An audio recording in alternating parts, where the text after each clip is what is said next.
Do you ever feel like a failure? I have not failed. I've just found 10,000 ways that won't work. Thomas A. Edison. We all feel like a failure sometimes. You can be on top of the world, doing very well, winning and achieving, but still feel like a failure inside. These emotions can come from experiences in the past or feeling never good enough, and it's important to understand what we can do to combat this feeling.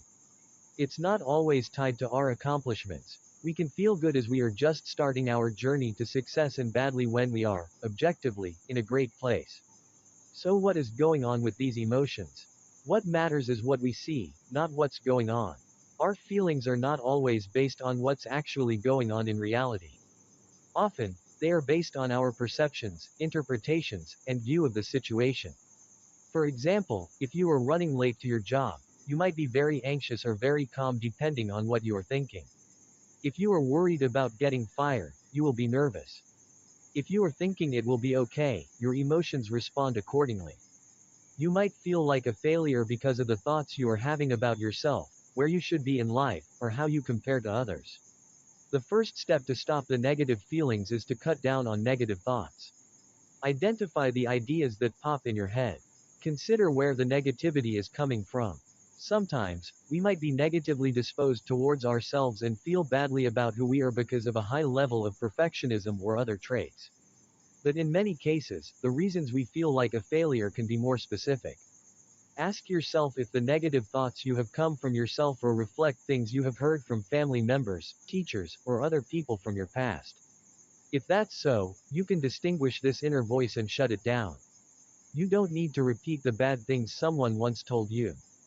Celebrate the positive. No matter how badly we feel or how badly we are doing, there are always good things to recognize and celebrate. Mark your progress and recognize even the smallest achievements that are a part of your life at the moment. You can learn to recognize and feel good about small things and big things that you manage to accomplish. It's important to be aware of all the good that's happening. You can write them down, buy yourself a little treat when you find something to celebrate, or find another way to mark your milestones. At first, it might feel weird, and it might be tempting to quit because it's not a big deal. But if you learn to make it a bigger deal, you can feel the progress you are making. Reframe your mistakes. Not everything can be perfect. Actually, most things are not going to be. We always can make mistakes or miscalculations. We might not fully succeed or have everything happen just as we imagine. This can also contribute to the feelings of failure.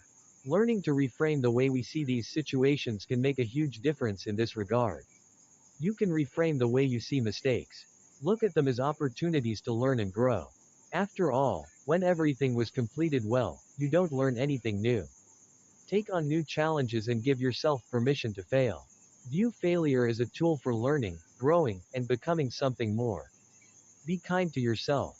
If you would not talk to others in the way you talk to yourself, then don't. Allow yourself some kindness and compassion to be directed your way. When you are kind to yourself, you can accomplish more, because you cut down on your feelings of failure.